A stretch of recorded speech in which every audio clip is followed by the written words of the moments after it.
పాపల్లే నవ్వమ్మా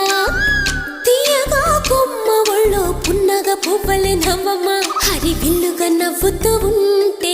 ఎండలో వెన్నెల కాయదా చిరు చల్లుగా నవ్వుతూ ఉంటే కొండైన వాగల్లే పొంగదా నూను మెత్తగా నవ్వుతూ ఉంటే ముల్లైన పువ్వలే తాకదా తొలి పొద్దుగా నవ్వుతూ ఉంటే రాయైన రత్నంగా మారదా